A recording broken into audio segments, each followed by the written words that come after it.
Dobro jutro, Beograde, i dobro jutro, Srbijo. Dok ste vi spavali i dok normalan svet spava, Čaciland je dobio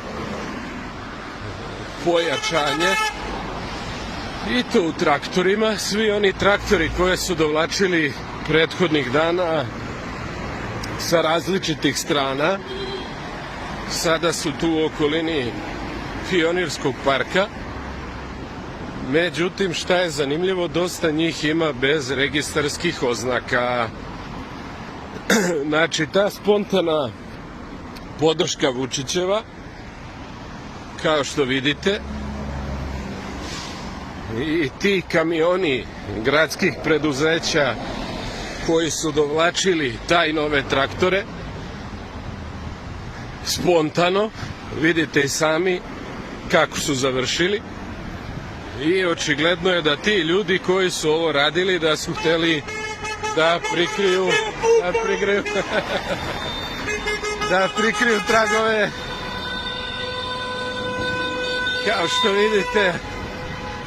Kao što vidite imamo podršku i vidi se Beograđani za koga su.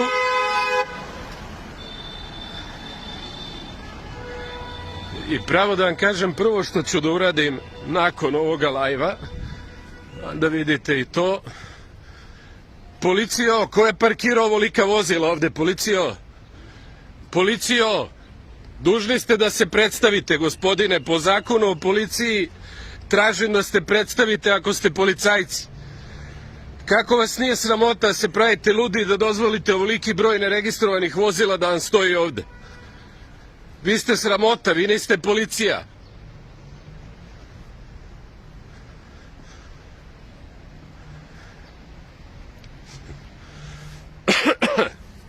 Evo pogledajte, svi su bez registarskih oznaka.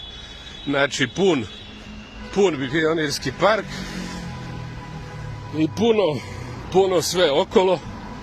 Policija ćuti, pravi se luda, ali evo ja ću, čim se ovo završi, da zovem i saobraćajnu policiju, pa i njih da pitam kako su ovo dozvolili, kako je ovo čudo i kako je moguće da se neregistrovana vozila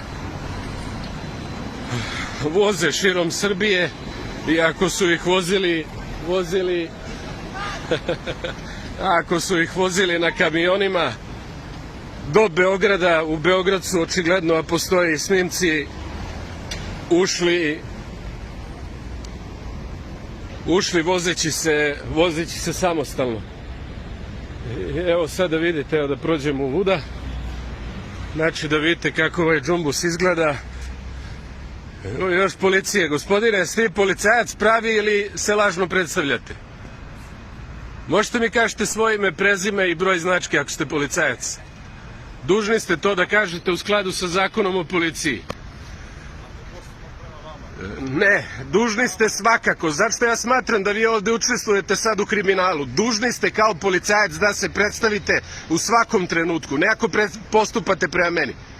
Vi postupate uvek, jeste u uniformi. Jel postupate sad? Šta radite sad? Molim? Ja sam ga pročitao, ne znam da li ste ga vi pročitali. Znači, vi ste po zakonu o policiji, šta je, ćaci? Vi ste po zakonu o policiji dužni da se predstavite. I ja vas pitam kako je moguće da vam stoji ovde ovoliki broj traktora bez registarskih oznaka? Šta radite vi ovde? Jel štitite kriminalnu aktivnost ili štitite zakon? Kako ste obavezni? Hoćete se predstaviti? Šta? Predstaviste se, ja ne vidim, dužni ste da izgovorite ime, prezime i broj značke. Dužni ste po zakonu u policiji. Predstavite se. Ja ću poslati ovoj unutrašnjoj kontroli, samo da znate, a sram vas bilo za ovo što radite i što učestvujete u ovom kriminalu.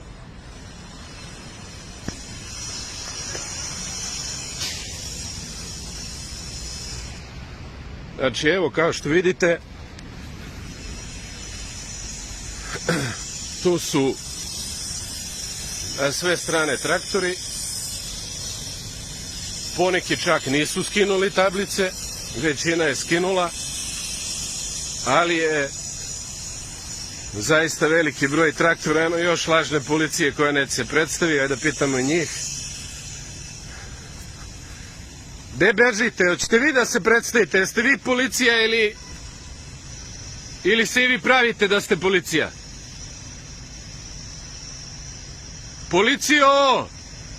Policijo, parkirani vam traktori, stotine traktora bez registracija, policijo! Zašto dozvoljavate da vas blati neko i ponižava na ovaj način? I da vas tera da radite nešto što je protivzakonito, očigledno?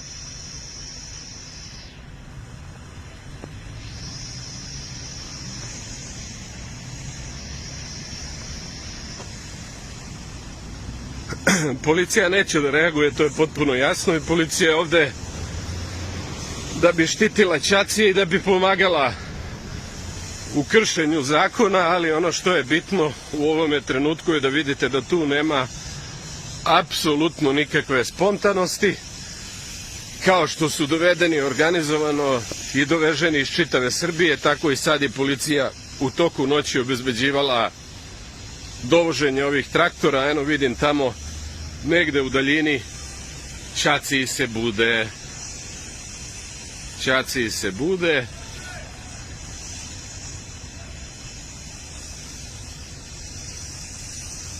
Eto, to je slika i prilika Srpske napredne stranke. Ovo pokazuje kolika je bedna kukavica Aleksandar Vučić i koliko se on krije i iza ovih nesrećnika koje je tu dovezao za dnevnice i iza poljoprivrednika kojima je na silu pokupio ove traktore, pa sad će da izigrava žrtvu i da kaže ja vas molim da se sklonite i tako dalje. Dakle, kod njega je sve lažno, apsolutno sve.